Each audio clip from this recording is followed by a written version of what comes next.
Well, hello, hello. Oop, Ooh. we have sound issues. Hold on one Well, I just second. have on this Facebook stuff. Oh, okay. I was going to say, is this one of the nights that we show the folks at home how it's done? I think every night is the night where we show people how it's done.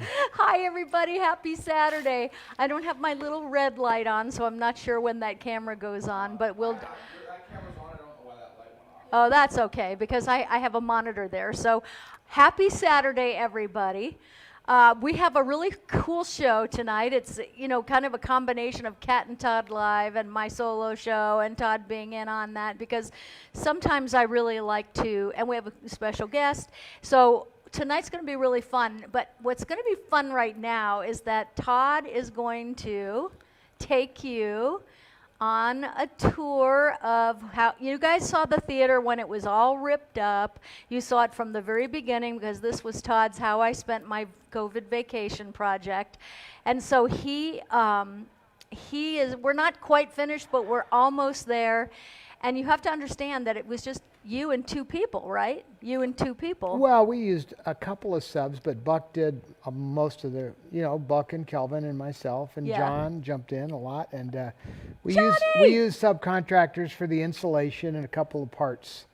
But mostly we did everything ourselves because it was the way to handle the COVID Well, fiasco. yeah, and even though building was a, what do you call it, a essential thing, because they built, it's like they built 100 houses around us. It was like I went to bed and I woke up in the morning and 100 houses were out there. It was absolutely remarkable. So, but we didn't want to bring a lot of people on the property during COVID, so it's really amazing what you three and a few, electrical people and subs that came in. It's amazing. So I am real excited to watch this tour. And so the last time that everybody, all of our peeps out there, saw it, it was pretty Well, nasty. I gave a tour with my phone at one point a few A months long time back. ago, Yeah, yeah. it was just being framed, or maybe we just finished the control room. I don't recall. I think the control room was finished. So. But we're moving. We've moved well past that. Yeah. So why don't you? You're going to come with me, though. I am. I think it's important that you come Okay. with me. I can do that. All I'm right. gonna So, bring my so phone. the way we're going to handle this, though, is rather than we're going to go remote. Okay. And we're going to get on to my cell phone. All right. So you can go remote from the theater to your cell phone. I can. How do you do that? We're going to do it. The host is spotlighting. Oh, this is going to be a real let the All show. right. Okay. See. No problem. Come on. I'm standing on the corner in Winslow, Arizona. It's such a fine sight, you see. There's a girl, my lord, in a flatbed Ford. Well, she doesn't have the flatbed Ford, but she did turn around and take a look at me. Come on, baby. It'll be gone when I'm out of the theater. I'm just holding on you. You got the. Yeah, you brought up that. Okay, here we go. We're going through the lobby. See, there's Kat. I'm here. We're in the lobby. We should show them the lobby. Well, it's not quite done. It's not straightened out, but this is to show the folks how it's done moment. It's still echoing. No, it's because we're still close to the studio. So we're heading up. So now you should hear me, right, Johnny? Yep. So we're in the control room right now. This is the master control. You can see the couch over my shoulder. You see the recording equipment. But also, you start to see the theater now in the other room. So we're going to take a quick look. In fact, I'm going to switch the channel over to a more appropriate channel for this audience. It's definitely not the Olympics. There it is. A fistful of dollars. Let's see how this works. Yes, there you go. That's much better. You have a nice. Now I'm going to turn the sound down because we don't want to fool around with that. So there's Kat standing at the console. There's no sound. There has John. There has to be sound because I hear me. Saying okay, you hold that for a second and okay. You keep talking. All right. Okay, hold on. It's only if it's muted through. No, we're hearing you back. Okay, but they're saying there's no sound. I knew that we were going to have a show the folks at home kind of moment. This is kind of cool over here. I see Carrie back there. That's a really cool thing. Let me get back towards it. Okay. And then I'm going to let Todd take you on the inside. Up here, we have all that. Okay. So hold on 1 second. Okay, we're good. We have sound, but I think I'm gonna. Okay. So what didn't you hear, everybody? Did you like miss my whole monologue? Because it was fantastic. Probably the best monologue I've ever had. So I'll do it again for those of you who are paying attention. So we came through the door, and you're in the control room, and on this side is a Avid S6 recording console, and we have Pro Tools up right now. The monitors can have anything on them, and in the middle there, out there, is the theater, which we'll walk out in a second. But the overhead monitors can have anything on it. You can see we have the live show up here right now, what we're streaming. And there's Craig, and we've got Ryan there. Hi, Craig. He says hi. All right. And then over here, like behind Tab, we have very important posters that we're thinking about putting in the theater. Lawrence of Arabia. Let's lean the other one forward. Let's lean that forward. Ben-Hur. You can't just say Ben-Hur in a normal tone of voice. You have to say Ben-Hur. Because it's not a word that you could, it's like, it has to have some vibrato to it. So anyway, that is all of the outboard equipment that goes with it. We're using, we have both tube equipment, and you see the old tape machine in the corner. So we have analog and digital equipment. But here comes the part you haven't seen before. So Kat, you get up front, and then there's something to look at. Also, because we're only on the cell phone sound, right? I think, right? You got to be close to the phone. Yeah, I got to be close to the phone. Also, we want to tell the reason that we built this is because it's a recording studio and also a live performance theater. So a lot of seminars and performances, magic shows, all kinds of things will be shown on the stage. Also, we could watch movies in here, but this is a business. And it's something that Todd really wanted to build. We have had and are having people come to look at the recording facilities, and we're the only Dolby certified recording studio in Las Vegas. So we're going to have So a lot that's of fun.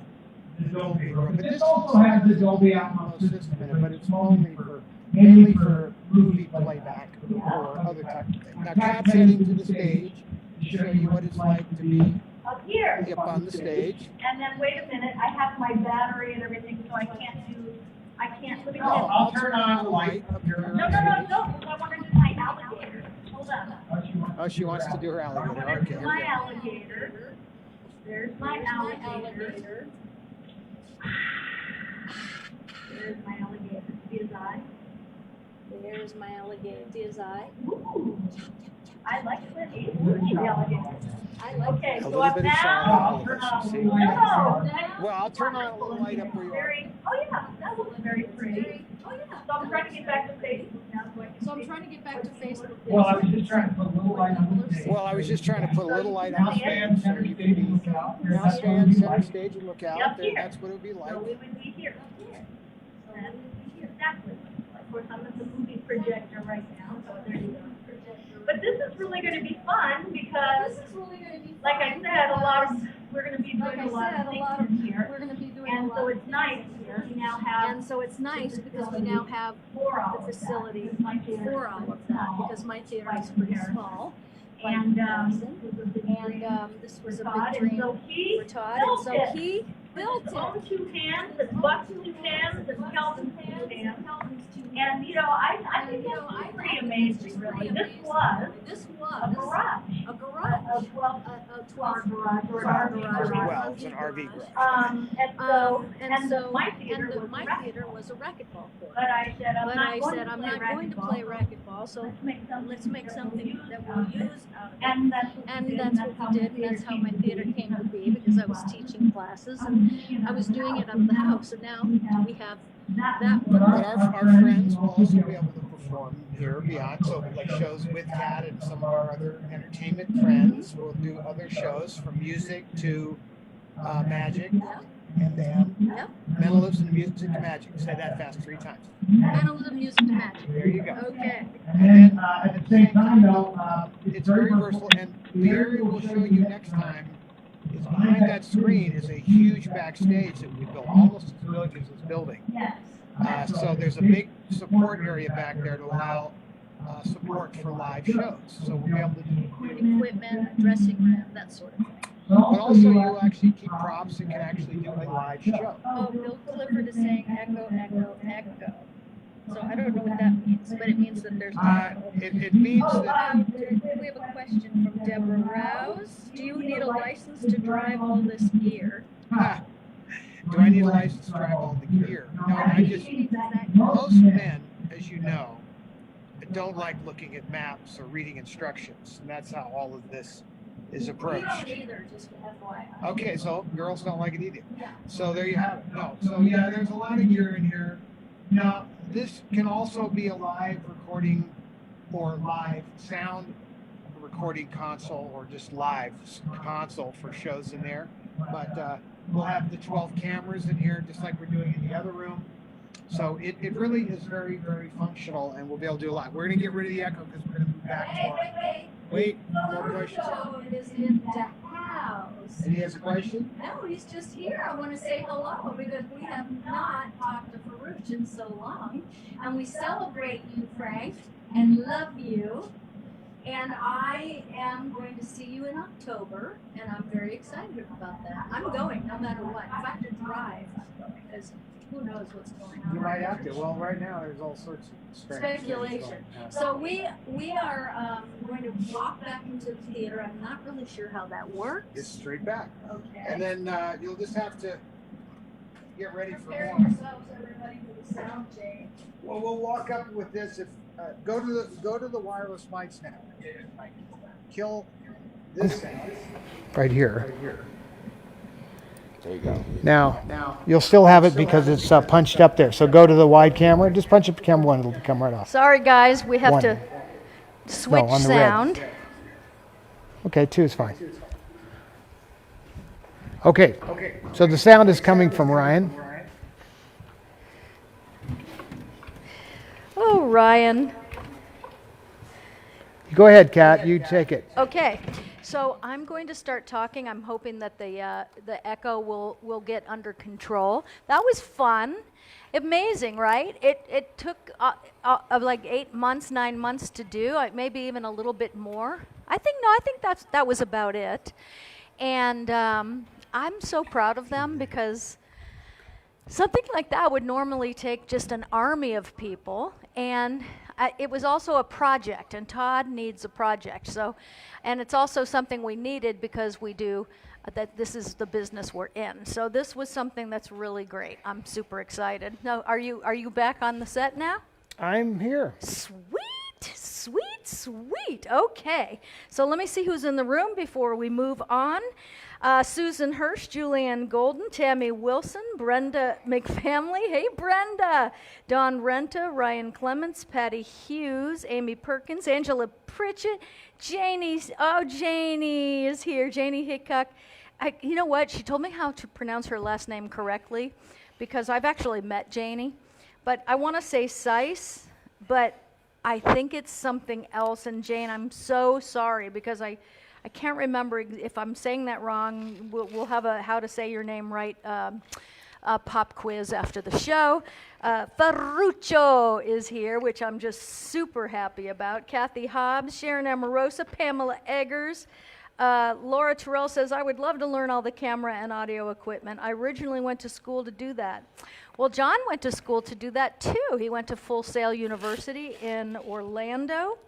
And that's what he was doing when I met and him. he's You gonna were be- a college student when I met you.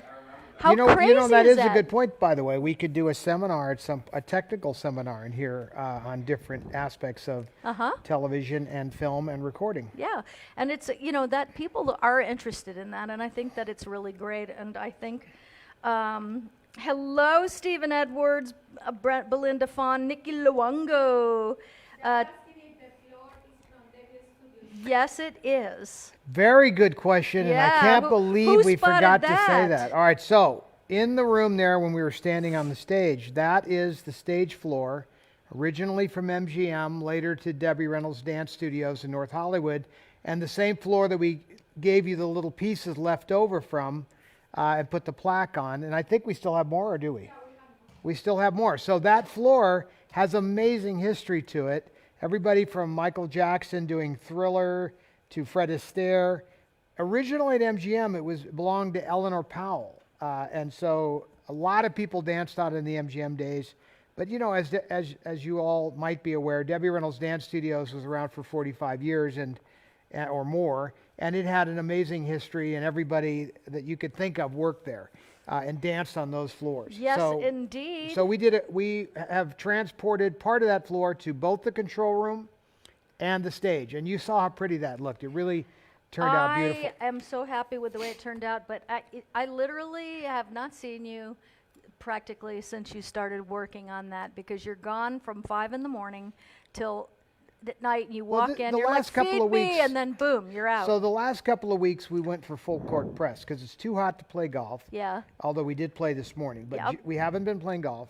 And so therefore we have focused entirely on getting that to the point where you see it, which was a significant goal, I should say. And Yes. so, but that, in fact, that's one of the topics of the show today is, focusing on something and making it happen.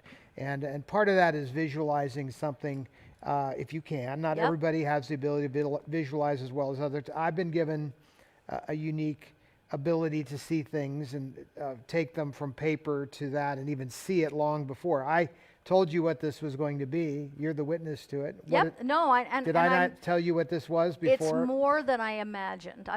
I'll just say that. It's way more than I imagined, because I knew that you would make something nice in there, but it's really absolutely gorgeous, and I think anybody is going to be happy to perform in there, and I think people will be thrilled to record in there, and we have a lot of cool people coming to see it, and a lot of a lot of the famous and well-known bands have moved to Las Vegas because people are leaving California, and a lot of them are already here, and we just can throw them on the stage, and we can record Join them the party. live. Come to Las Vegas. Exactly. California's not the place you ought to be, so they loaded up the truck and moved to Las Vegas. That doesn't rhyme. It doesn't rhyme. That's right. Okay, so let's show the auction item, and then I want to bring on our guests. So Too late. The computer went to sleep. Did okay, it? I woke it up. okay, It was what busy. does that mean, that we were in the dark? No.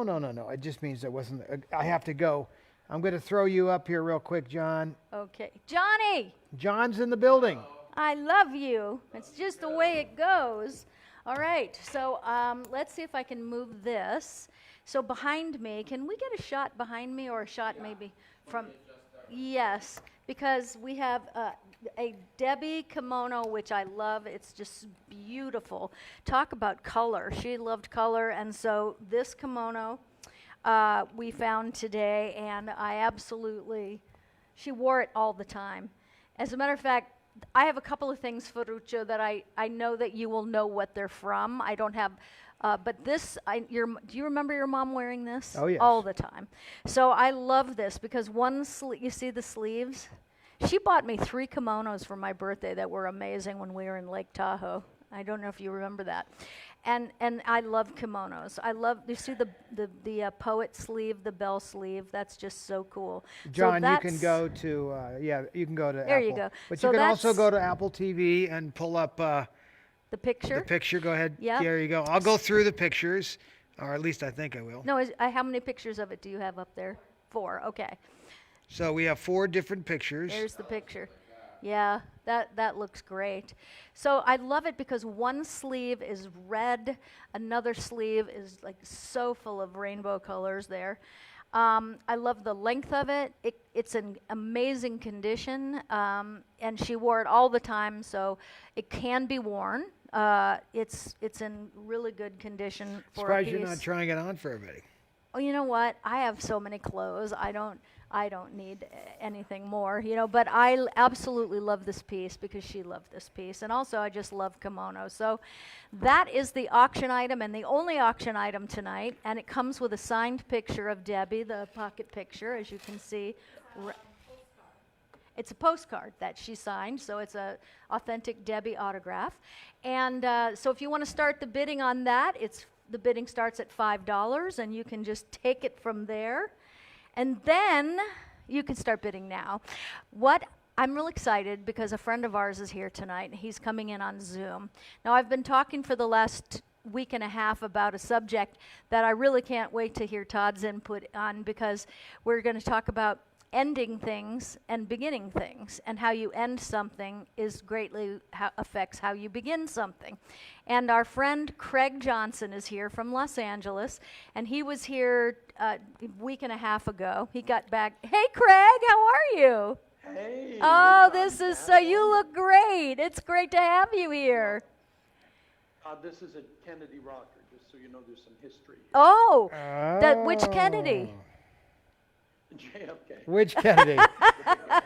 Because there's a lot of them, What show am I on here? They're like rabbits. There's just so many of Kennedy. So that's so great. That is a really nice rocker you're sitting in. I'm happy you're here, Craig. I love having you come to visit because we have the best talks, don't we? We just have the best talks. And you make me really think, and you validate things that I already think. You teach me things that I don't know. But I love being with you because you truly are an amazing person. Now, Craig has a church in Los Angeles. Bethel. Is this right, the Simi Valley area? No, it's in the Gore Hills.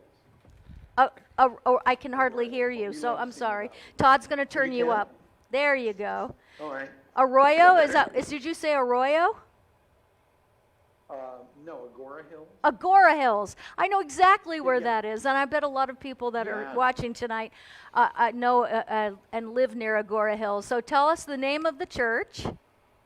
It's called Bethel Christian Fellowship. Okay. And the best thing I think would just to go on our website is drcraigjohnson.org. Oh, And you yes. can find out everything you need to know. Well, you are. Hey, Johnny. Johnny's I love here. you, John, too. Craig knows. Hey, Craig, love you, buddy. Aw, John says he Hey, loves buddy. you, buddy. So one thing that's really great, Craig, is that you have known Todd for how long? 42 years, going 42. His whole life. His, And it's been, yeah. It's his just gone whole by his whole in a way. life. But Go ahead, Craig. yeah. Well, Todd, first of all, I thought that you had built that theater for my ministry, and we're going to have a little conflict. I thought. And that I'll was- tell you this, anytime you want to come and preach there, brother, you're in. You're Oh, in. it looks so good, Todd. I couldn't believe it. It looks so magnificent. It's pretty, Yeah, but it's just a delight. very intimate when you're in that room. Obviously, right now, it's not set up with a lot of seats. It can hold up to 40 people-ish, but my mother always told me the most important thing about a theater, a live theater, is the intimacy and the connection back to the audience and how well you can connect with the Absolutely. audience. And I think this room is going to have a little bit of magic in that area. There's something about intimacy, Todd. I mean, I'm grateful for the huge venues, and they're necessary, but when you're able to connect with people, Exactly. there's something so magical about that. So I still was under the delusion that you built Well, I it for told me, you but I was we'll get building a past mega church here, and we were going to have that 25,000 seater, but we couldn't get the supplies and the labor. Nobody was that. And you couldn't working. get Joel Osteen, so No, I'm your no, but I mean, you would have handled it. I know. Oh, this is so great. Now our sound was very difficult, so just one more time, now it's good. Yeah. So if you could just one more time tell people, the name of your website is Dr. Craig Yes, Johnson. drcraigjohnson.org. Okay, so if people Yeah, can. drcraigjohnson.org. So Awesome. let me just say this. So I've known Craig, we just established that, his whole life. No, the important years. I've known Craig the important years. But I would say that, he is certainly not only a great friend, but he's one of the better teachers and certainly one of the most knowledgeable, balanced people in that field that I can think of. I know he doesn't like people to brag on him, but he definitely has spent... Oh, go ahead. It's wonderful. Knock yourself. He has spent all the years that I've been screwing around wiring theaters, he's been studying the Bible and other doctrine. Amen. Yes. Amen. But you're also one of the funniest people that I know. And Well, without so, that, you've got Oh, nothing. good Lord. Yes. Good Lord. She I'm doesn't gonna get go out now. much, My Craig. kids are laughing in the background. Well, you are. I mean, I He's don't know how fun. funny you are to them, but when you come here, we laugh, and we usually spend like 2.5 days just laughing. laughing, And then we talk about deep shit after that. talking, and Yeah, of course. no, he does everything with me, and we have the best talks in the car. And I'm used to kind of doing stuff by myself, so I love you, Craig. And so we were talking in my car last week about something that really. Wow, it was powerful for me. And so I wanted to have you on because a lot of people here are going to really relate to this. And so the topic is ending and beginning. So I'm going to let you take Yeah, it we from were there calling and then leaving and entering. leaving and entering. Leaving and entering. Mm-hmm. Yeah, Kat and I started talking about some of the patterns in relationship. And all of life is leaving and entering. Everyone right now is leaving one state of affairs to enter into another state of affairs. You leave the womb to enter into life. You leave childhood to enter into adolescence. You leave adolescence to enter into adulthood. And finally, singleness to enter into marriage. And so all of life is a process of leaving and entering. And Kat and I started brainstorming about that. And it's such a theme. It's such a theme. Since COVID, we have been a transitional people. We are all leaving one state of affairs. And what Kat and I were focusing on in our conversation was leaving and entering is all of life. The question is how do you leave in order to understand how you're going to enter in? If you leave a relationship bitter, broken, you're going to enter into the next state of affairs, broken. And it's so important that we navigate leaving and entering. Well, and That it's was most of it. and no, I mean, there's so far more Amen. to it, and I wanted, to hear Todd's take on this too. But one thing that is really true is that when you leave a job badly, it's just like a relationship. If you leave a job badly, then you begin into your next one with the baggage of the bad leaving, in a sense. Is that true? Absolutely. And when you notice, whether you're leaving a friendship, whether you're leaving a relationship, whether you're leaving a church, if you leave with bitterness and you don't tie up loose ends, and then you're going to enter in. How you leave is how you enter in. And so often, much of our lives is not, there's no mystery to our history. We leave angry. I always ask people, are you being led out of this relationship or are you being offended out of it? Because how you leave will dictate how you enter in. And it's just a principle, it's a lens through which you can view all of life. It's an important lesson to learn. Okay, so I know that the question that I would think that a lot of people watching would have is, but I tried to leave well. I tried to end it well, but the other person wouldn't let me, whether it's my boss, my friend, my relationship. I did my best to end it well, but they wouldn't allow that. So what would you say to them? Well, I know that in my personal life, I can only take responsibility for what I do. I always like to say to people, look what you made you feel. Look what you made you do.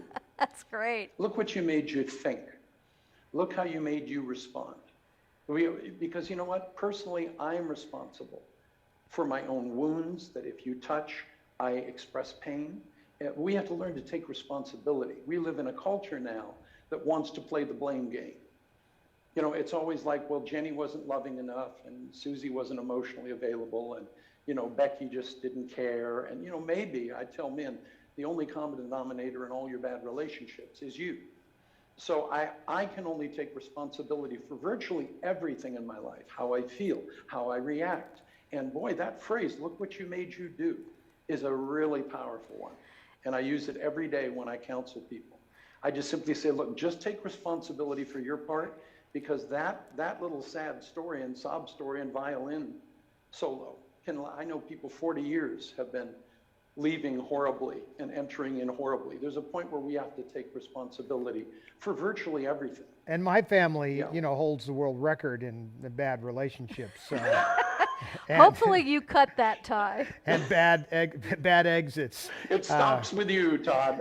The buck stops here. Evidently. I always look, I came up with this little phrase years ago, and I think it applies to a lot of this. And, you know, whatever's happening in these exits or these entrances, especially the exit, you don't have to get on the roller coaster. When it pulls up to the platform, don't get on. You don't have to get on. And this applies to a lot of stuff, especially if you're in a relationship with a drug or alcohol person. You know, things can be spinning, and you have a choice to get on the roller coaster or not. And and you have to stop for a minute, take a deep breath, step back, and say, you know what? Let's just let this one go by. I'm not going to get involved. I'm not going to get caught up in it. You let that roller coaster leave without you. And that's an important part of that leaving and journey. My mother was really good at picking herself up, dusting herself off, and starting again. all over again. Yes. And as Craig just said, you know, she took responsibility for making her bad choices. Yep. And she moved on and built a new foundation and stepped through it. And, you know, she had her priorities. She chose the priorities, but she had good priorities. Her, you know, family was her priority, you know, and then she would move along. And, you know, if you get caught up in it, you can wallow in it. We used to say, Carrie and I used to talk, my mother would sit down, we'd all be having family time, and my mother would have a little glass of Zinfandel. Pretty soon we'd be talking about Harry Carl again.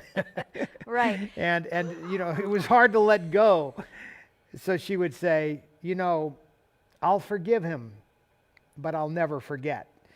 And I always used to laugh because there was that story again and again and again. Yet at the end. At the end. At the very end. No, at the very end, I'm going to say maybe the day before she graduated to heaven, she had a friend over, Sue, and Sue Cameron, who has a great sense of humor, and she said to Debbie some joke about Eddie or Harry, I can't remember, but it was one or the other. Now, Debbie would have normally picked that line up and run to the finish line with it. And she looked at her and she said, no, I have let go of all that. And so I don't want to talk about anybody in that way. And it was just so different than any way she had ever reacted to someone bringing them up. It would have been 10 minutes of stand-up. That is the most. But if you can do that, obviously that is the ace. You know, if you can make that move where you can, and I mean really do it. If you can really let that go and move on, obviously that's the best thing. It was the day or two before she passed away. It's best not to wait that long. And what did I say? I said, my God, she was preparing herself yes. for this moment that she had. But Carrie and I were like, we wanted her so badly, you know, to move off of that. But that was like one area she couldn't move off of. So I think the word there is, you know, if you can move off of it, better to do it earlier than to wait till 3 days before you exit Earth, for your own sake. Todd, Kat and I were also talking last time about the principle of recover or repeat. Oh God, this is a good one. Yes. Oh, please. You will repeat it indefinitely. There's no mystery to your history. Nobody watching, right? Everybody, there's such. No, there isn't. No, there isn't. How you've been leaving is dictated how you've been entering in, and if you don't recover, you repeat. It's a principle that why is didn't inerrant. you Why didn't you tell true. my father this? Could have saved him a lot of trouble. I mean, the Polo cologne was so strong the time we met. I mean, Todd he was brought the my master of biblical repeat. understanding. He was the master. Let me tell you something Todd did. I got to tell you this story. In May of 1979, I'm teaching my Bible study at my parents' house at 1251 Euclid in Santa Monica. My mom and dad are in the bedroom smoking and watching The Tonight Show, and Debbie Reynolds happens to be on. And I'm doing a Bible study. Todd bursts in the place with his dad, Eddie Fisher. And he was reeking of Polo cologne. Remember the green bottle, Polo? Just Yep, bless his heart. that's right. And so they go to my mom and dad's bedroom and knock on the door, and my mother's in her frownies and her, it was embarrassing. And my dad's in his little kimono. And Eddie walks in the bedroom. And he grabs my mom and he goes, "Merle, so good to finally meet you." And he dips her down and gives her a kiss. She has all but a stroke. Oh. She ran around saying, "Eddie Fisher's in my bedroom, Eddie Fisher's in my bedroom." So I'm trying to A lot teach of people Bible said that, faithfully by the way. in the other room. I think he heard Some of them said it, with glee, and others with horror. Some said he's still in my bedroom, But and I thank that's you for that, Todd. My mom died contented. That Well, was kind of like your father, so what's funny? It's another topic. But No, it's a good topic because my mother was really good at that too. She would, when she met people, she would connect with them in a way that they would never forget. And, and when she was in her show and she'd go in the audience and she'd rub her hands in men's hair and, kiss them on the cheek. And there was not one wife I ever saw in many, many, many thousands of performances that ever was offended by Debbie Reynolds sitting in their husband's lap. Now, you could imagine that wouldn't go over so well if it was just anybody, but somehow it was all okay. And everybody had that experience. And then I would hear those experiences recounted back over the decades, where they would tell, like your mom probably told that story 1,000 times. Mm-hmm. Definitely. And my dad. And they were watching Debbie on The Tonight Show with Carson while this was happening. So it was like a double. I have never heard that second story. coming or something. I don't know what that Yeah. Well, you've told me some great stories, actually. I mean, some really good stories. One of my favorites, and we don't have to go into it because it's probably inappropriate, was when you were officiating a funeral. Do you remember that story? Yes. Oh God, no. No, that's not for this. Not for PG this, crowd. but No, I gotta no. say, it was one of my favorites of all times. A lot of people in the room right now are saying recover or repeat, recover or repeat. Yes. So this is something Yes. that has touched a nerve, and It it's. hits a nerve. Why hadn't anybody taught me that? this is a good class for you, by the way, Kat, a seminar on recover and repeat, or repeat. Well, Get Your Fire Back is got It a does lot that, of but this that, would yeah. be very focused, and it would also It would be focused on people that are finding themselves getting in the same relationship over and over, and only the face changes, which so many of us but it's do or have it's done. more than relationships because it ties into every aspect of your life, from personal choices across the board, whether it be choices in work, choices in friends, choices in finances. Boy, is that the choices truth. across the board. And lately, I've seen a lot of posts where people, and we talked about this on my show last night, where people are brokenhearted by friends. And, or people they became ill with something serious, and then their friends just kind of fall to the wayside. And then so this is a really good topic, because I do believe that friends break our hearts more than our lovers do. You know what I mean? Like it's our relationships, because a friendship is such Always. and why is that, Craig? Well, because people have to be close enough to hurt you. C.S. Lewis once said, "To be utterly safe, never love anything, not even an animal." Mm-hmm. Say it. Because once you Never love, yeah. You're open. If you want to be safe, don't ever love anything. Which is Because why if God you love anything. Which is why God put it on those terms as well. Taking him on faith, loving him It's that so way. important. Oh, yeah. It's so important that we realize love goes hand in hand with wounding. But Jesus said, "Don't cast your pearls before swine." I mean, when you throw pearls to a pig, the pig by nature cannot understand and cannot value a pearl. Jesus said, don't give what is holy to the dogs. Dogs don't, if they can't eat it, they trample it underfoot. And we so often are not wise in our choices. Henry Cloud and John Townsend wrote a book called Finding Safe Relationships. one of the finest books I've ever read in my life, called Finding Safe Relationships. What does a safe person look like? What don't they look like? And we were never raised with blueprints with regard to safety. So you go by emotion and feeling and hyper bonding, and boy, I'll tell you, people have to be watched and measured to see who is safe. You know how and I you don't want to hyper bond with anybody. You know how I determined that Catherine was safe? Uh-oh. How? I was at Henry's house. It was the first day we had seen each other in 35 years. And Henry had, I think he was ordering pizza, and she said that she didn't want the tomatoes on her pizza. That was it. I knew. Not only did I know that she was the one for me, but I knew she was safe. Because if you've noticed inside of those tomatoes, all that slimy stuff, I mean, that's just clearly not safe. That's my issue, the slimy stuff. The slimy stuff. Now, we both love tomato sauce. But I like tomatoes too. I eat the rim. If it's firm, I eat the rim of it, and I leave the wheel on the inside. You see, this is why. Now, see, if you all based your relationship on deep wisdom like this, you would never have conflict, never have problems, and everything would be perfect. So that's the lesson. Well, you know, there are three kinds of people in our lives. There are confidants. Those are people who are there for you. Those are people we call lifelong friends. Then there are constituents. Those are people who are there for what you're for, like they're for your cause. But they'll throw you under the bus as soon as they find someone to get them there quicker. Then there's comrades. Those are people you just have a common enemy. Like in World War II, when you see Hitler sitting with Stalin, Stalin sitting with FDR and Winston Churchill. Those guys had a common enemy in Adolf Hitler. But as soon as the war was over, that was that. So confidants are the safe people. They're the ones that are there for you. Constituents are there for your cause.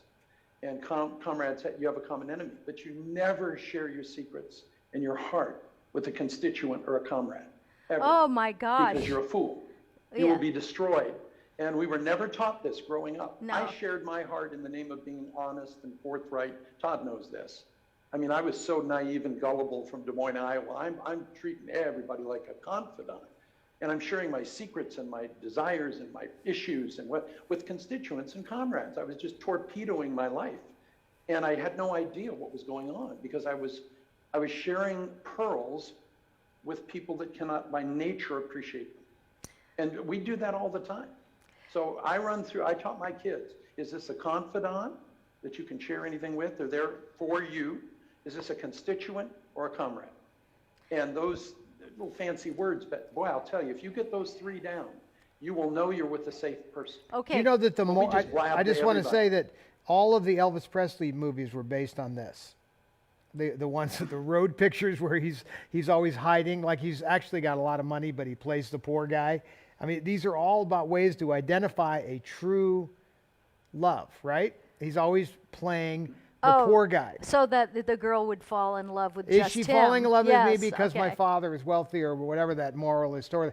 Every freaking one of those movies was how for him to find the true love. Think about it. Or must have been someone he could trust. 30 movies about this very simple point, and they were some of the most successful films MGM ever did. Elvis hated it because it was endless, same thing endlessly, and he was under contract, he had to do it. But if you just look at that common thread, the whole movie is about how to identify the right person and how to actually segregate that person through a series of tests. Well, there was a reality show. I don't know if you remember this, Craig. What I love about Craig is that he knows so much about history and also useless things of pop culture, you know. So there was a show for one season that a lot of you may remember called Joe Millionaire. Do you remember this, everybody? We're on a lag. Do you remember this, Craig? Joe Millionaire? And it was this gorgeous. Okay, so this gorgeous guy was the star. Craig and I we read newspapers. We don't watch television. Okay, no, Craig knows Highly who intellectual. everybody is. But Joe Millionaire was this gorgeous, hunky guy that was just too good to be true.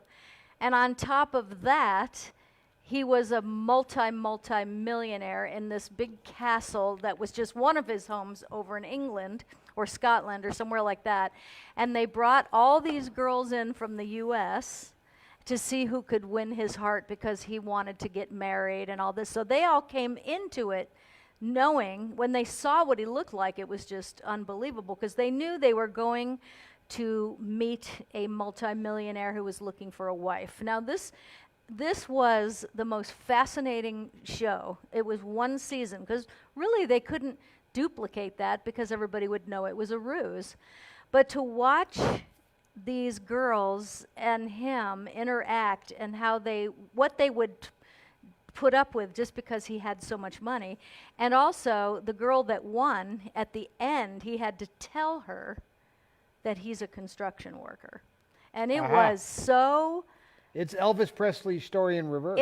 Yeah, well, it was the Elvis Presley kind of story, but it was so hard to watch. No, but that's the exact opposite of every single one of the Elvis things was always playing the poor guy. Well, yeah. Even though he was that's actually right. rich. So it was the opposite which is an interesting concept. However, I think it's a really bad premise, because this is a problem for people that do have substance or assets. It is difficult. Certain people are interested only in what they can get from that person, or they want to they have this vision of marrying into a rich family or home. And so I ran into that problem, Look, Frank Ferruccio, Evan Marriott, he remembers the guy's name. Of course. He's a fountain of pop culture information, and I consider myself pretty high up on that. I hope Frank's feeling better, because I'm going to need him to go to work on the archives over here pretty soon. Yeah, well, I know he's been having a tough couple of days, but he knows that archive is waiting.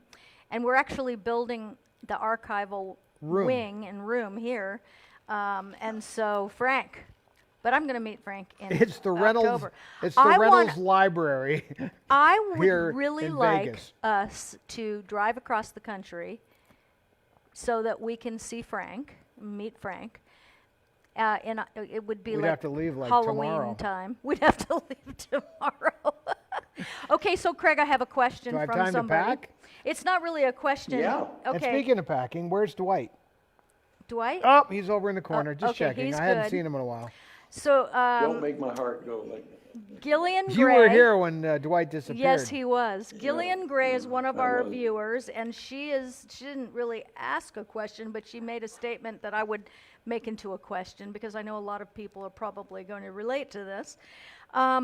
So she said for the last 17 years, she really devoted her life to raising her children, and being a single parent and doing a good job of that. And it's 17 years, and of course the kids grow up. And she said, I wouldn't even know how to get in a relationship now. And I think there's a lot of people that feel that way because they haven't been in a relationship in so long, and they've been hurt and scarred so badly that they're afraid to get into another relationship. And, let me be clear when I say this. I don't think that relationships are the be-all, end-all, that you don't need to be in a relationship to be happy. Some people aren't built for them, and should not feel bad that they don't really necessarily want to be in another relationship. There's a lot of reasons that could happen. But what would you say to somebody that, like Gillian, or people that are out there, or Gillian Gray, if they said, I haven't been in a relationship in 17 years, I wouldn't even know how to get in one, or how to be, or how to trust, So what would you say to that? Just be the best you can be. We're only responsible for ourselves. And sometimes we do look outside of ourselves to be satisfied by people, places, things. But happiness is an inside job. Yes. It's always an inside job. And I do believe, I always like to say, I do the next right thing. When I get overwhelmed looking at the mountains and everything, I get overwhelmed very easily. So I always say, God, show me enough light to take the next right step. And I will do that. I will do my part. And at that point, I think God has to do the heavy lifting. Because it is like the Benjamin Button movie, You get old enough where you finally are ready for a relationship, and you got one foot in the grave, one foot in the banana peel. Larry Zabel, my father-in-law, Larry Zabel, is a great artist and great friend, but also a very wise guy. had something down pat. He was he knew that the priority in life, the most important thing, was happiness. You just brought this up. So, and he focused on himself living in that state as best he could, and all the rest followed, because people gravitate towards happy people. They do not gravitate towards miserable people or people with a lot of baggage, and that is because you haven't finished with your business. So the faster you get happy, the faster you're going to be more available and more attractive to people. People are attracted to that.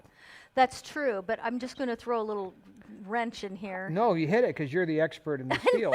No, but happy people are usually very good people, right, Craig? They're good people who have found joy, and so they're also marks for a dangerous personality. I guess that we would say that. A vampire, an emotional vampire. When you're comfortable in your own skin. Yeah. I always like to say, you can say you have mumps, but if you have measles, you communicate measles. You communicate what you are. You can say anything. But like Todd said, a person that chooses to be bitter instead of better, they radiate toxicity. I mean, you know, when you're content, when you're comfortable in your own skin, when you're honest about your own limitations and just do you, I think that all sort of takes care of itself. The Lord said, seek first the kingdom of God and his righteousness, and all these things will be added. Often we're seeking the things that can only be added. God has to be the one that adds things. Some of the happiest. So I just tell people, be you, do you, you know. Do you, yeah. Some of the happiest people I know are people with the least amount of stuff. You know, it's necessary. It's not always about stuff. I mean, I know people that are happy with stuff too, but I mean, generally, it isn't about the stuff. You know, that isn't what brings somebody happy. It's not about the cars. You hear people say all the time, boy, if I could just get that nice car, I could just get that big house, or if I could somehow just get that job that paid X, Y, Z. But you know what's funny is you hit all those things, even if you do, you'll realize when you get there that wasn't what it was all about. But a lot of people will spend their entire life trying to accomplish those things, and that isn't where happiness is found. You know, I think the great lesson that I learned early in life, fortunately, is, you know, by mistake, you know, was a simpler life. You know, a simplicity to things, and to take God at face value, and don't overly complicate it. I remember Craig was around in the early days where I was poking a lot of fun at religion. I used to say religion is man's attempt to get to God, but a relationship with Jesus Christ is accomplishing that just on a personal level. You try to bring all that other stuff in, it's too complex. So. Right, there's Nikki Luongo. It's rolled by really fast, but Nikki Luongo just said something that I know. This is something that a lot of people think about because, and she said it's really hard to wade through. She said the word sociopath, and I love that because what is a sociopath? It's a person that has no conscience, so they can just do anything they want, hurt anybody they want, act out any way they want, and do really terrible things and not feel one bad thing about it. And that is a real disorder. You know, it's a personality Actually, disorder. it's probably more prevalent these days than I could ever remember in my But I want to find lifetime. it because I want Mark to say, Craig to say, you know, something about that. It's like, you know, how do you tell the difference between a charmer, which is a sociopath, has very charming qualities, and a good person? She said it's so hard because they mimic. The sociopath mimics good people. They so can't hold it together for as long, though. Okay. There's a limit. That is so true. You know, that's why I always say don't sleep with anybody right away. For 3 years. No, well, it's called the 48-hour rule, and it's a lot more complicated than 48 hours. But, you know, it's how people really get hurt is not getting to know the person that they're with. And people that have personality disorders, such as the sociopath, or the narcissist, you know, if you spend a lot of time with them before you make any decisions or allow yourself to have feelings, and this is so true to be in any relationship, because they can't keep a lid on it. They rush a relationship. They And want you to know- get you in one really fast because they know they're not going to be able to keep up this facade. I have the foolproof way, as you well know, to identify and weed out these individuals. Oh, Craig, are you ready for this? Okay, here we go. No, you know what it I'm is. ready. You tell me. I don't bracing know. myself. You know exactly what it is. What is my foolproof way? To get in a motorhome and take a long trip with them. That's right. I got it. Is that why you Foolproof. we went on a 2-month RV trip together? Well, I wasn't sure about you, so we stayed out 2 months to make sure. And that's where I met John. It was out on that trip in That's the state true. of We stopped Florida. to say hi to John. But the fact of the matter is that this is a foolproof way. Just be in Now you four can walls go with ahead somebody. and have your preliminary dates or whatever you're going to do, but when you're really thinking, hey, this might be it, Yeah. the way to make sure is to rent an RV, buy an RV, whatever the heck you have to do, as smaller the better, and take a long trip to some, and even plan it together where you want to go, and go to these places. And now you get into this synchronized lifestyle in a very small space, and nothing can be hidden for long in that environment. It will come out. Or it yes. won't come out. No, yeah, if it's there, Come out of them. it will come out. No, that's true. And we Well, really you know what? That is very true. That, but there's an old saying that says, if you don't know your harbor, no wind is the right wind. I'm glad everybody's experts now in sociopaths and narcissists, and you can watch a 5-minute video, and now you think you know everything about all that. And it's still about us. You know, I ask people that have been hurt and wounded by all these types, what's so wrong with you? That you keep that you going did back. not spot that? What is the matter with you? Look what you made you do. Now, people get mad. They want to pay you for an hour's session to just nod your head like a dog in the back of a 57 Chevy. I don't do that. I don't have time for that. I tell people, look what you made you do. Let's look at you, because you can't fix them. But it says a lot about you if you keep falling down the same flight of stairs. I've always said you can't climb 6 flights of stairs one step, but you can fall 6 flights Watch of out, stairs there's a in hole one step. there. Oh, wow, that's There, true. watch out. Ouch. You should have had some of that footage up so they'd see what I actually looked like when I was young and We pretty. could do that. Roll-ins.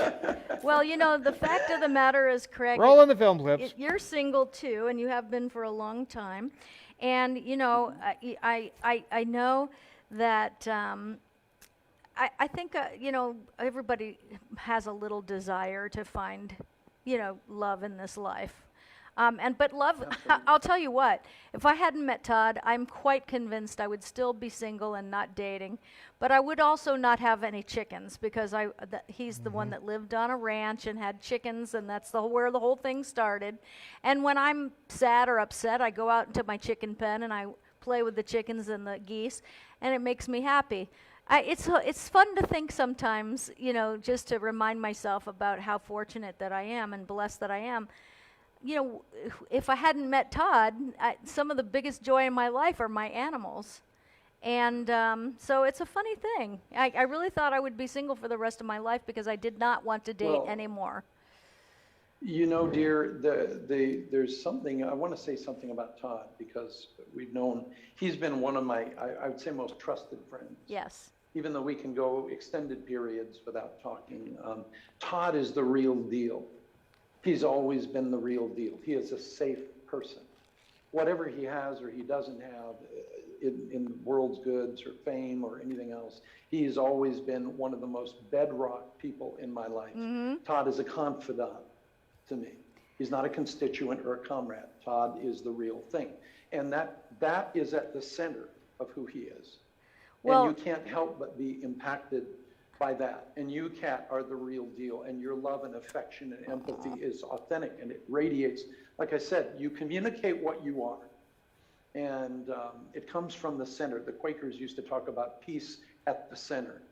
You know, if we're not comfortable with us, Jesus said you love others as you love yourself. If you don't love you, nobody's going to love you. yeah. You know, if you don't like you, nobody's going to like you. And we can blame, and I'd say pull out the rod of blame and start, blaming. If there's enough blame to go around, but you know what? I'm too old to pull the rod of blame out. Right. I just take responsibility for me, and I just figure whatever comes with God in my life is what I want. Do you but think? If I have to seek it and search for it and yearn for it and manipulate and control, no, I'd rather just let what God has for me come to me. It's a lot more peace.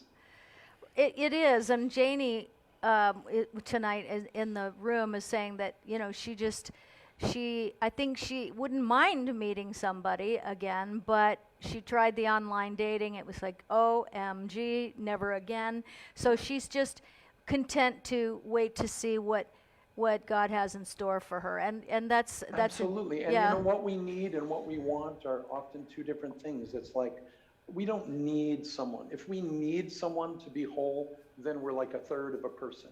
We literally have to want a relationship, like not need. I need her. No. Well, then you're ill. You still need to go to therapy. But there is a beauty to wanting to walk with someone and to live with someone and to choose friendship and fellowship with someone. It's just different from a chaotic, passionate need in our lives. And I don't know, we all hit that point at some point where we would rather serve someone and love someone and encourage someone than get for ourselves. And I think that's when the magic happens. Oh, I think you're absolutely right about that. And, Todd actually has taught me so much about grace and patience with people and forgiveness and things like that. And that's really good. It's not that I wasn't any of those things. I just mean put me into a deeper level of thinking about those things. And, now she holds the email for 24 hours before she sends it. Yeah, I never put the name in the email. I just write the letter with all my terrible emotions and my good thoughts in it. Then I edit, because if you put the name in it, it could send by accident. I've had it happen where it's like, oh my God, where'd it go? And it was sent. And it's like, no, don't put the name in the email, or put your name in there and it's only sent back to you.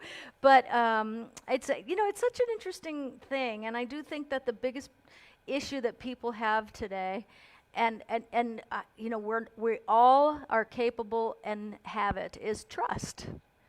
So what would you say, that if you trust yourself and your choices, then you will be more trusting of other people because you will know that you won't choose someone that's bad for you? What would you say to that? Well, I always point out what's called a category mistake. Love and trust are two different things. Love is wishing the good of another. I'm sure most of us wish everyone in our lives the best, even exes and people that have hurt us. We wish them well. Mm-hmm. Trust is a totally different category.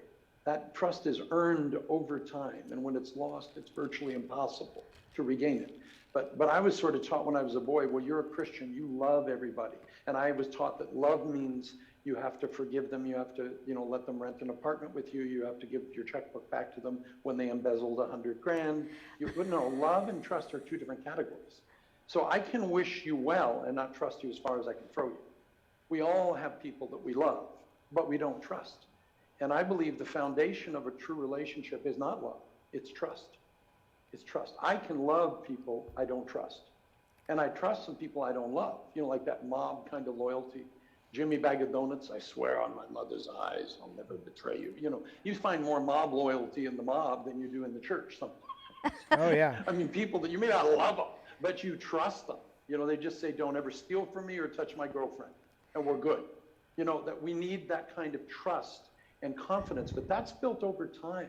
That isn't given immediately. That trust, by definition, requires a time indexical.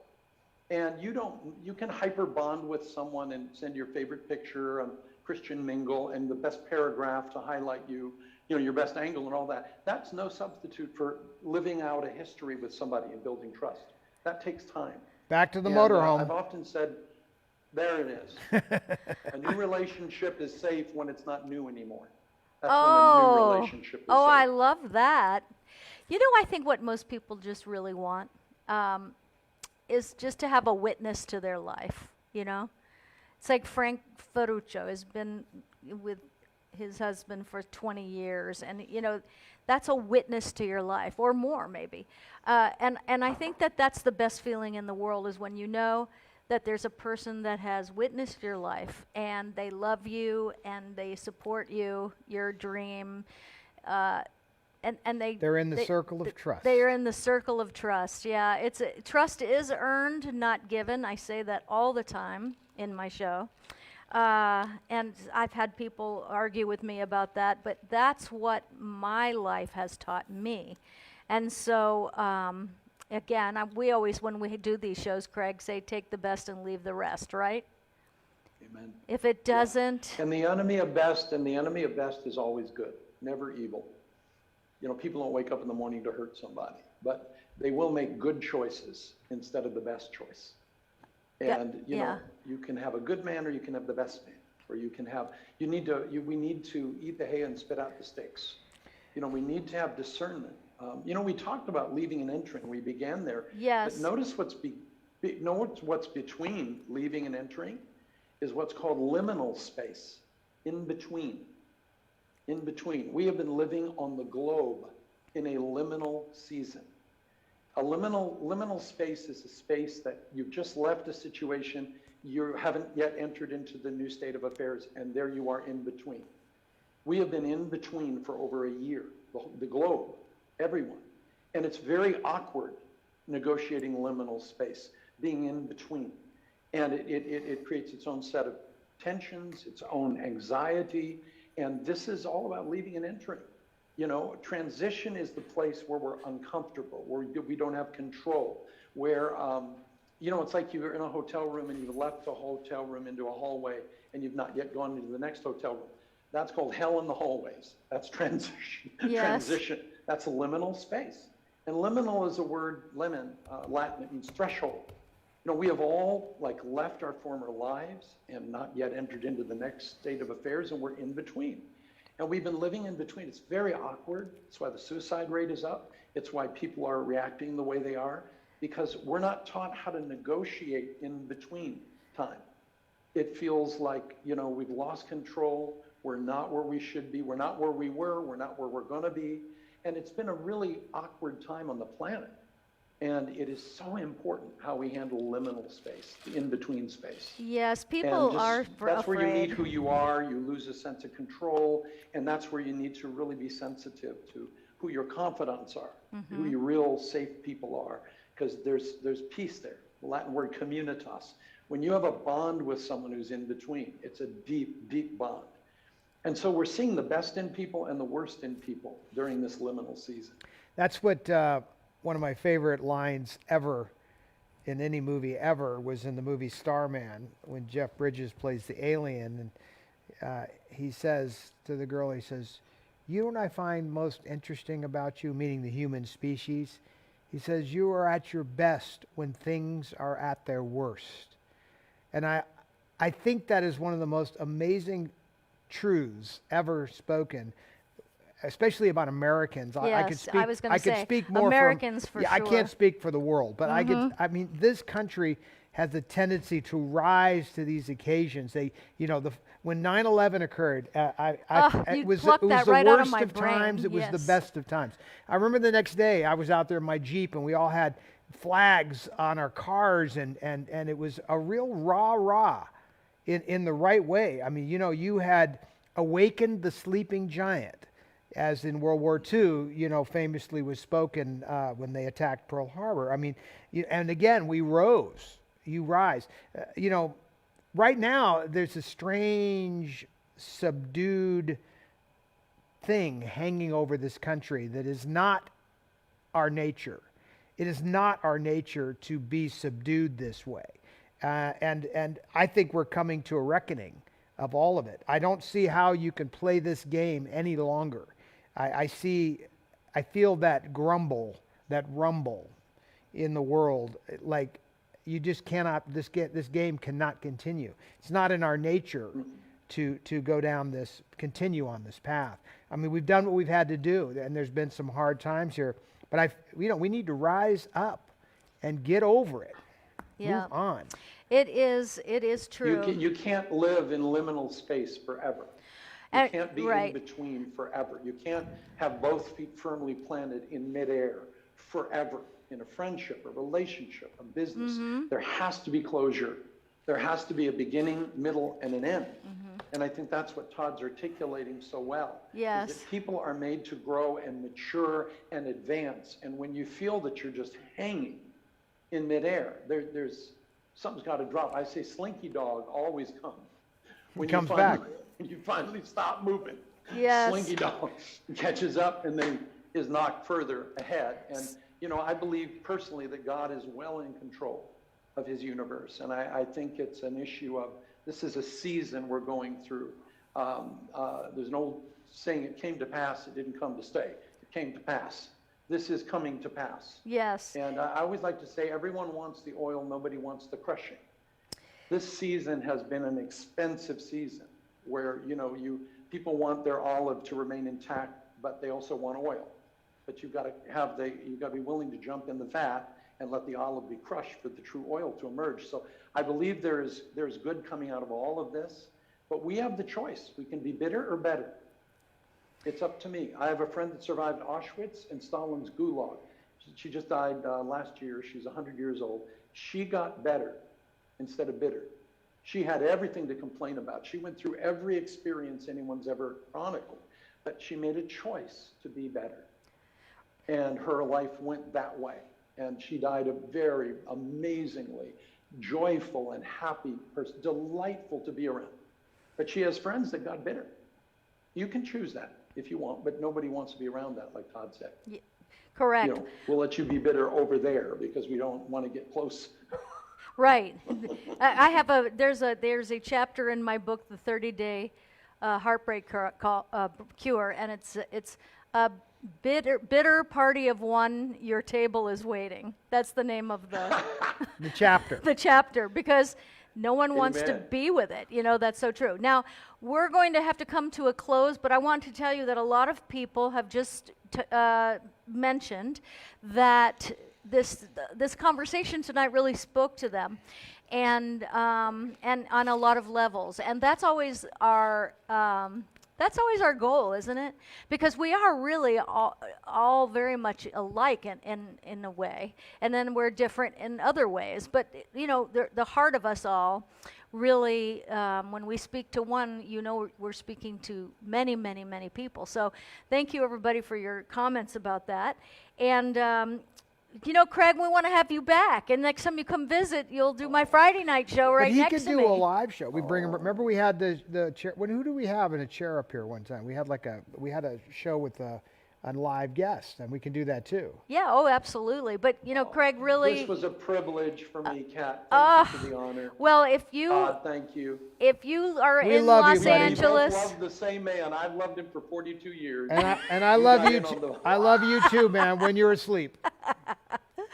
But Craig, everybody, if you want to know more about where Craig is a pastor and his church, and you want to be uplifted because his sermons are very much like what we're doing tonight. He talks about real life stuff, which is really great. And, you know, it's like going to, not going so much to be talked down to, but to learn and exchange life things in spirit. So go to Craig Johnson. Is it Dr. Craig Johnson? drcraigjohnson.org.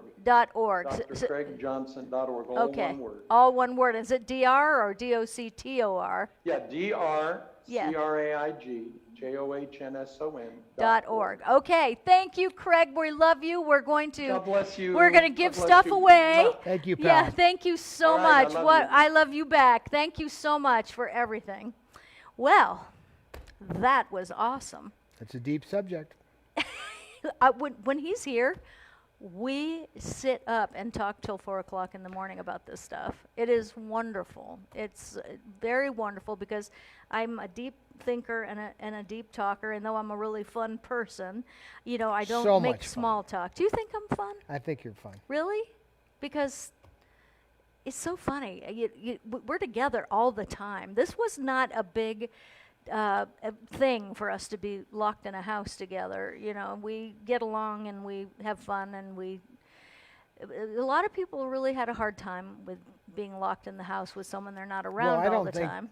I don't think it, as I said, there's nothing normal about what has occurred. Yes. And it was a true test on many levels. So and many. still is a test. And even the things that go on daily contribute to that continual test of what this is all about. I like what Craig said, though, that, that none of this is outside of God's capable hands. Mm-hmm. And so there is, you can't panic in all of this. You have to take some solace in that. Yes. I don't, I don't ever panic about any. No, and you've taught me not to panic about things, which is really great, because it's like the oxygen mask on the plane. You have to put your oxygen mask on first and get yourself calm so that you can help other people on the plane. And good example. And it's really true. I mean, it's so easy to go into panic mode. Take hold, man. Take hold, man. That's what they say in the MGM old movies. But it is true, and I have seen that happen within myself. The night of the fire on July 4th at the neighbor's house, and I'm like, ooh, that looks like it's going to cause a fire, and all of a sudden it's raging, and I had to call 911, and it was you can't even speak when you're in a panic. It's so easy to panic. And one of the things during COVID, that when you and I were so sick, that virus plays with the mind, and so I would be laying there and think things that would cause me panic, a feeling of panic or anxiety, and instead of me, and so I had to continually go back to my faith, and pray and pray and pray, because I did not want that to overtake my being laying in bed like that. Do you notice one thing, though, that the mind doesn't get colds? It doesn't get the allergy, it doesn't get a flu, it doesn't get COVID, it doesn't get, it's constantly in another state. Your body may be physically going through these things, but your mind is reeling. Now, if you're saying that it... I think it's a part of this virus, because I spoke to so many people that had the same thing. No, it affected your mind, but my point, though, is it doesn't actually get sick like that. Your body is what starts to maybe mess it just with. weakens you, Sure because it does. I'm a very strong-willed Well, you take someone person. who doesn't sleep. Right.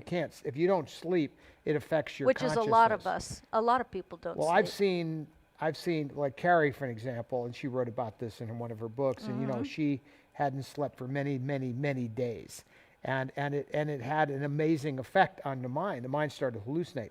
But I was really just trying to point out, though, that on a day-to-day basis, no matter what your body is feeling, your mind is not the same. It's not connected. You know what, to that. Ryan, are you there? Yeah, he's there. I'm here. Could you get Craig back on for just 1 minute? He already left. Can you ask him to come back? It's important. Well, I don't have he's like literally gone from Zoom. Okay, can I have him log back in for We something? can call him. Yeah, Sure. let me text him. Because This must be important. yeah, it is important. Is it the same link? It is. I want to have him back for something that's very important. Okay, well, you want to talk about something else while you... How How about a quick reminder of the auction item? Okay. $6.95 for the kimono and the signed photograph. That's where we sit there. And Craig, I just texted him, so we'll... Okay, well, there's the Debbie item. We could talk about it again briefly. Okay. And so let me know, Ryan, when you hear from him. All right. So, and then we will we're going to do the randomizer tonight. And let me see if I can get him on the phone. There we go. Do you want him in picture, or can you do it on the phone? No, I want him online. So after that, we'll do the randomizer. Hey, can you come back on with that same link? I need you here.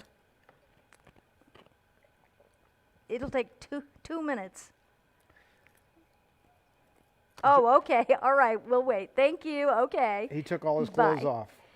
No, he said they tore everything down. Here's me. I don't care. Come back. Tore everything down. I need you here. You know what? We sometimes you have to say what you need, right? The answer is always no unless you ask. As That's my one thing I grandmother have used learned. to say, it's not what you want makes you Oh fat, it's God, what you he knows get. how much I. Ugh, that just I'm drives me sorry, I just had to crazy. say it. I know. All right, so A should we? fly is just as likely to Don't- land don't- on don't- apple don't- pie as don't- he don't- is on... I know. Okay. Hey Ryan, shall we do a few randomizers while we wait, or is that too complicated? What is it that you want? While we're waiting for Craig to come back, it may take him a little, about 5 or 10 minutes. Want to do some randomizers? Or is Sure. it? Okay, great. Let's do that. Auction is at 700, and we're going to close the auction down I noticed Kat's, after the third prize. I noticed Kat's picture is also in that. It does not come with the Singing in the Rain poster or the cat picture of her behind bars. It's just for the kimono. And I thought I was fat. Youth is wasted on the young. All right. The first name is Linda Jaros on the randomizer. Prize number 1 is Linda Jaros. So let's see if. Thank you, Johnny. Here's your applause. So here we go. Is Linda Jaros here? So it will give her a few seconds to come in. And I will also then, I'm going to hold that there, Linda Jaros. And here we go. Number 2 is going to be, Ryan, I'm going to have you randomize it. There it Yep, is. it's Okay. Sweet. Patty Hughes. My boss always said if you don't ask, you Esther don't Howard. get. Esther Howard. Esther Howard. Are you still here? Yes. So we're going to keep going. Number 3, I don't see them yet, but I'm watching. So we'll go for number 3 on the randomizer. Seth Robichaux, are you here tonight? I can't imagine, no. Well, he had to be or his name wouldn't be Yeah, there. but some people, he had to go on stage maybe. Linda Jaros, number 1. Linda Jaros, you have won. Oh, yes, you have won a $25 gift certificate. Hey, John, close those windows That's in right. that computer screen over there. You have won $25 gift certificate to Upper right catcosmetics.com. And this was donated by. on the keyboard right there to I your will left. wait until left. he's done. Look All at that right. keyboard on the rack. Donated by.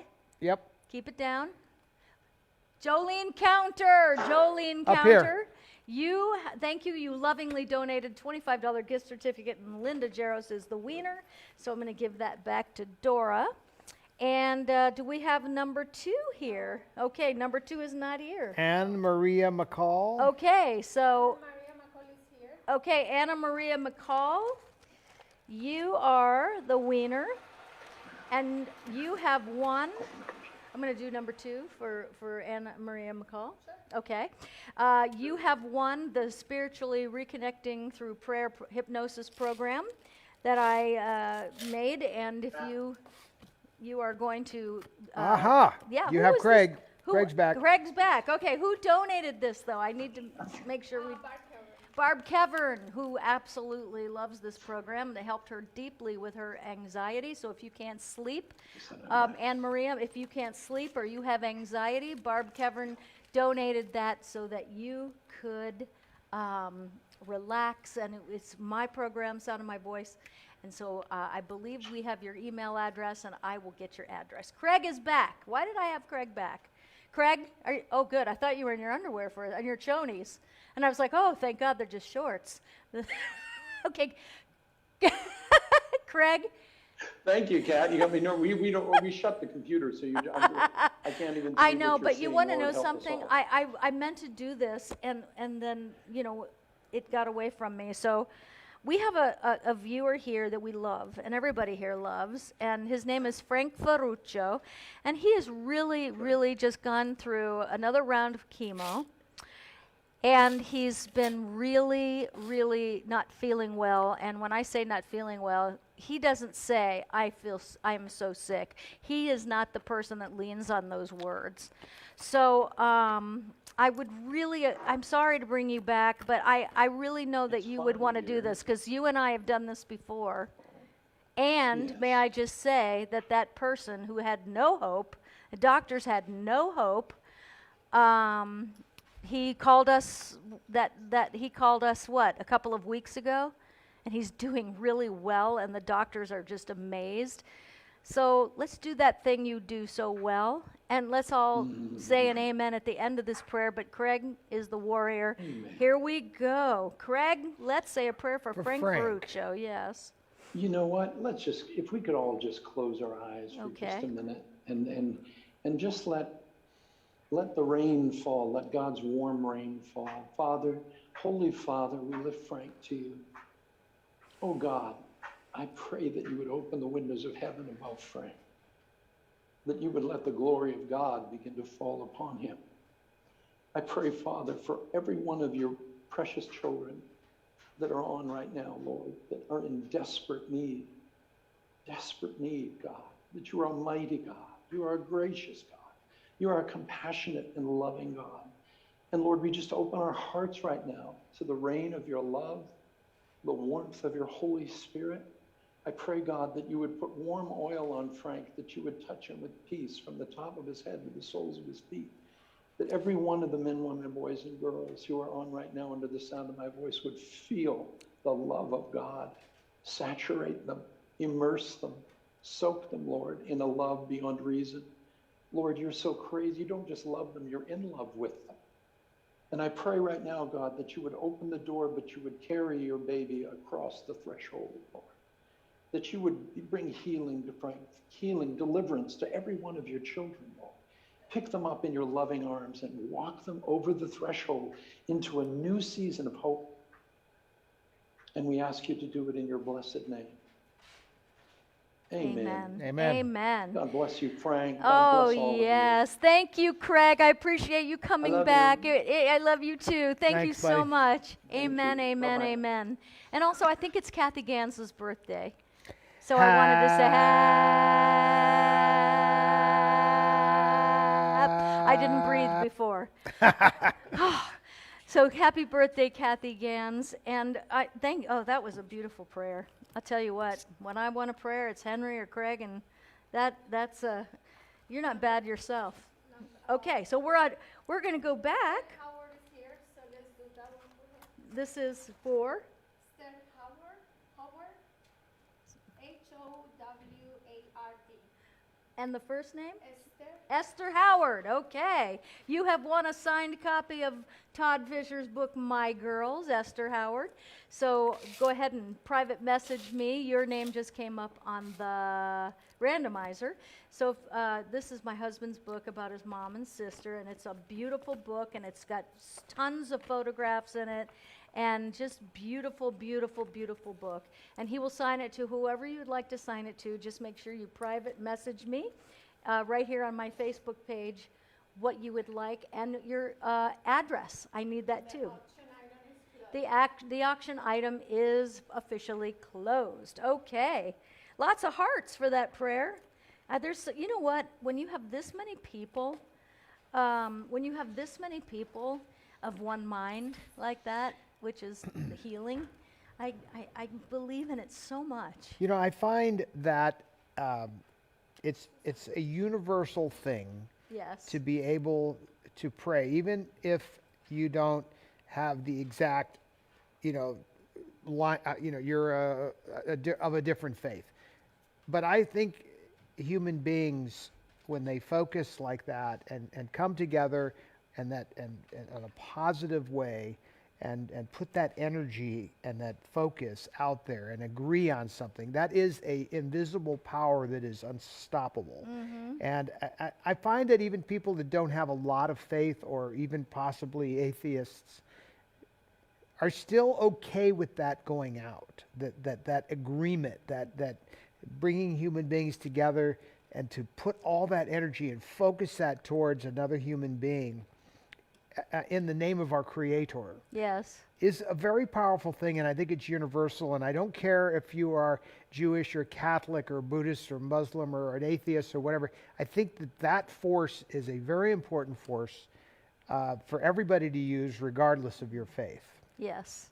I think that is so very well said. So the randomizer has picked another wiener.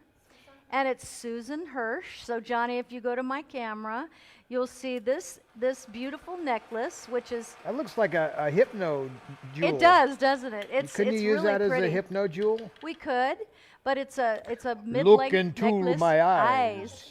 Oh, and we have the picture too if you want to We show have the that. picture. Susan Hirsch. She also comes with this ring, and I will put it on. I've learned to put it on. And she's here. Congratulations. So there's the Go ring ahead, and John. the necklace. And this was donated by Barbara Hammond. So Susan Hirsch, congratulations. You are a wiener. We will go on to the next. The show went a little longer than I planned. I don't want I to think keep we're you going guys into our up. third hour. No, we're not. But we are going into. We're going to close at an hour and a half. No. Okay, so we're going back into the randomizer. Esther Howard, you won and your name had come up again. You can't win twice on the same night, but buy a lottery ticket because that is an amazing thing. The winner is Diana Goach. Diana Goach. There you go. Diana, make sure, I think she's here because I saw her not long ago. So we will save that and move on to the next one, and we will save hers. Okay, Barb Kevern donated. Here we go. Another Spiritual Reconnection Through Prayer. This is a CD. But if you need it on another form, we can put it on a flash drive. But a lot of people still like the CDs. Barb Kevern lovingly donated this, Spiritually Reconnecting with Prayer. And this is my hypnosis CD.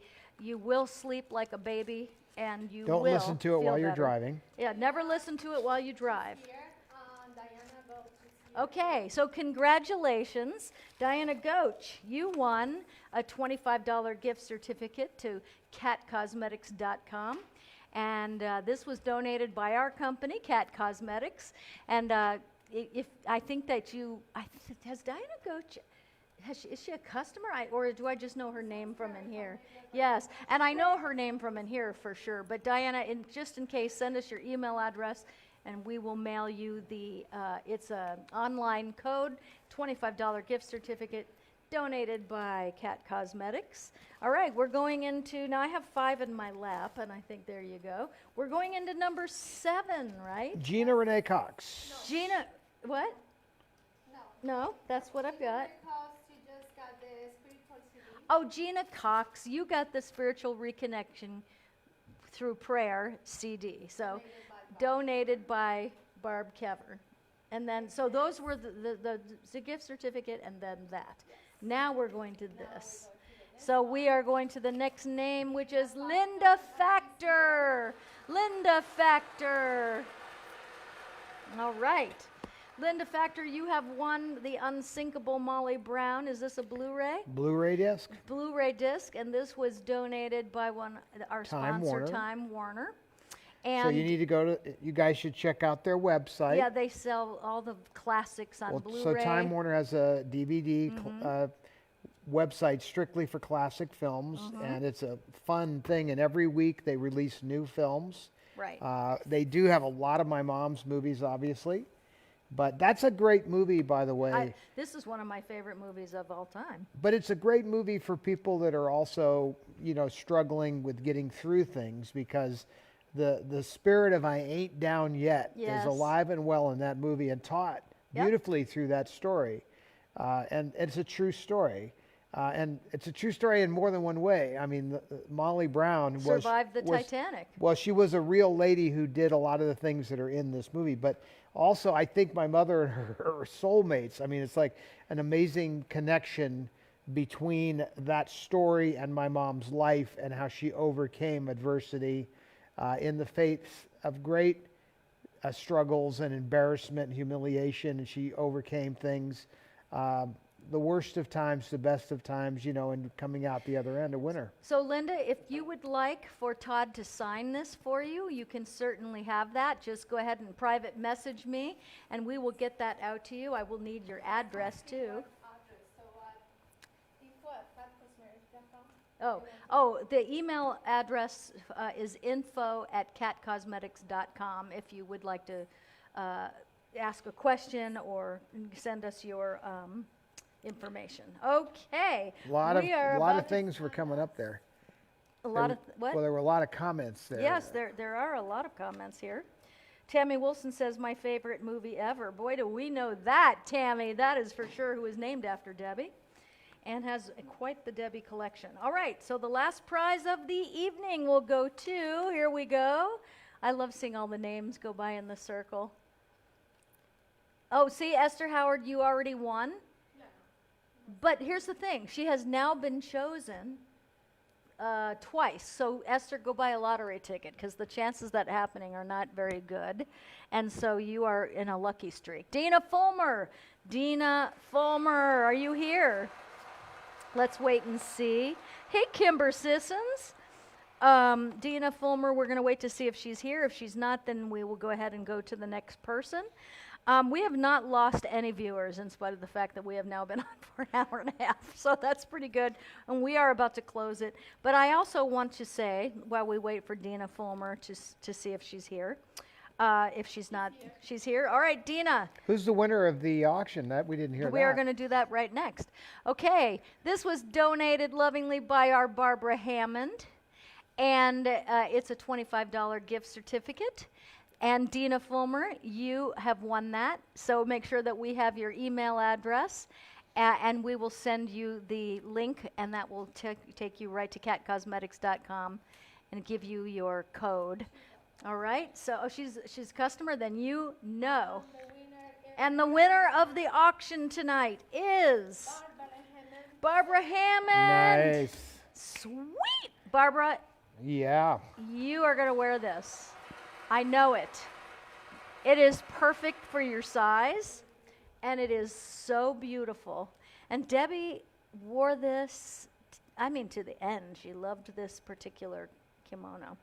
And so it's very comfy and casual. She liked comfy, casual things. Oh, it's super soft, too, and I love I'm surprised you didn't things. keep that. There's only so much room in my closet. You know what I mean? Like, I've got things. Don't you know that of I know Debbie's that because your closet is my closet? You know what? Todd built this big closet, and I have my side, and he has his side, but I've taken over his side. Not all of it, but. But when I met you, you didn't have as many clothes. Well, I have one little area that's mine now, and I feel pretty good about that. I mean, you It's can't. terrible. I know. I've got the one section left. You've gotten the right and the left, and. Well, it's not uncommon that would occur in life. Yes, well, that's true. That is true. Jolene Counter, Barbara Hammond, Barb Kevern. You know, the Jewish people. Thank you for being great the Jewish donators. people have Let me finish. Okay. Thank you for being generous donators.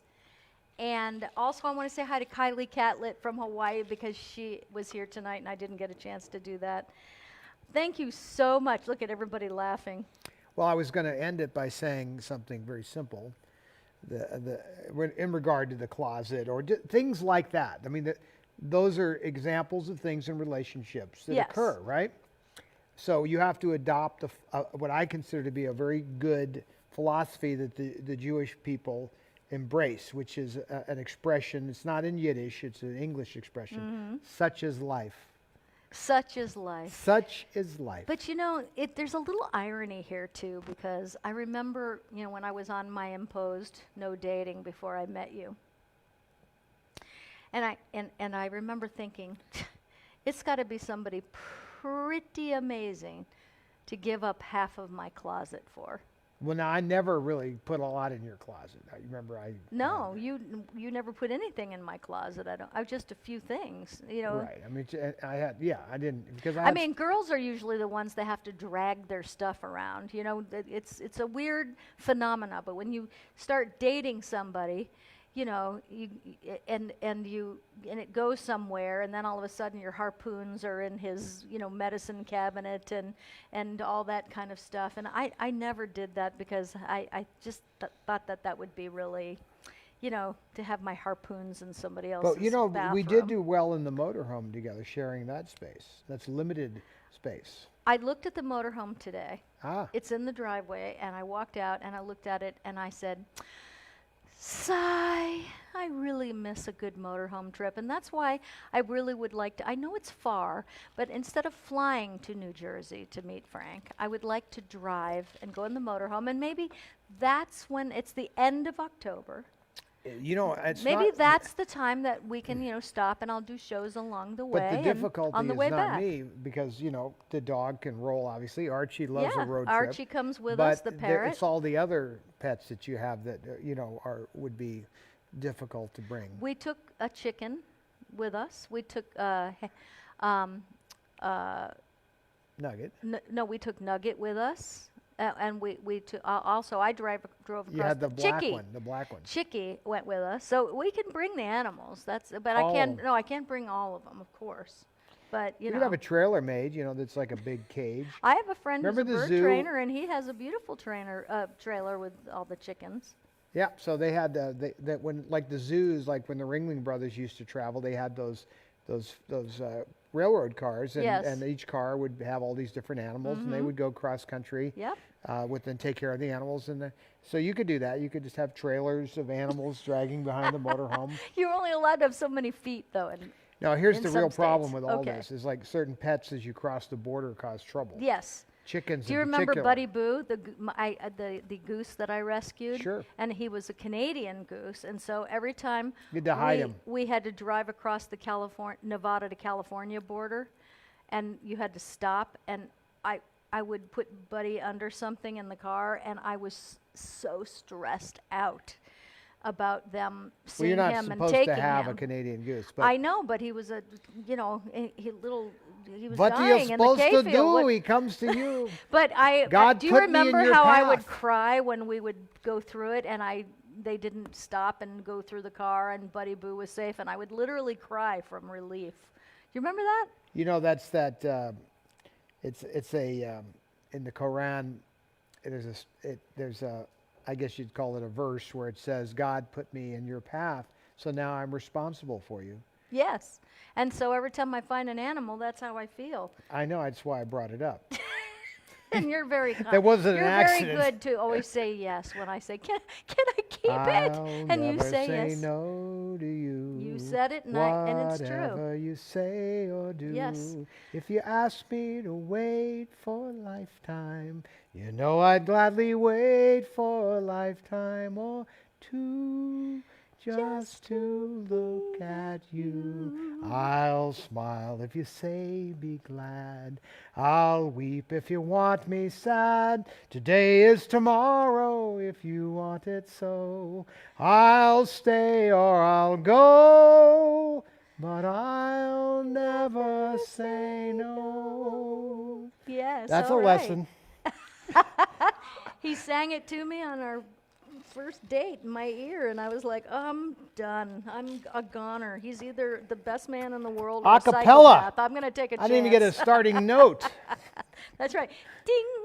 All right, everybody. Thank you so much for spending Saturday night with us. And I'm just thrilled. Really, I am. We had a great, fun show. I hope you thought so, too. Say goodnight to each other. We Is don't have Ryan anything still to play. awake, or your face Ryan, is down are on you the in table? there? Oh, I'm here. Good night, everybody. Ryan, I'm going to see. Oh, okay. So I'm going to see Ryan. I'm going to see Ryan on the 10th because Ryan is coming with me and Linda Kornreich. Is Linda here tonight?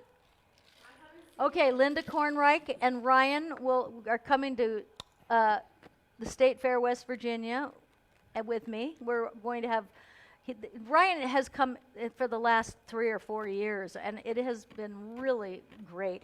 It's a grueling schedule there, but I open on the 12th at State Fair, West Virginia in Lewisburg, West Virginia, and I do 3 shows a day, or 2 in the day, 1 in the evening, and it's going to be a lot of fun. And Ryan, who has more fun than we do? We have a fantastic time. It is a long day, but there's a lot of laughs. Yeah, there are, and lots of great people, and so I do meet and greets after the shows, and then I go and I pass out for an hour or 2 before the next one, so it's all good. Thank you, everybody, so much. And Ryan, thank you for yet another great show. Thank you, Dora. Great show. Good night, everyone. Thank you, Dora. great job tonight. Johnny, great job tonight. Craig Johnson, great job tonight. Todd Fisher, great job tonight. I love you. When you're sleeping. When you're sleeping. Okay. Good night, everybody. Thank you so much, and we'll see you next Friday and Saturday night. In the meantime, be safe, be well, and be loved, because you are worth it. Good night, everybody.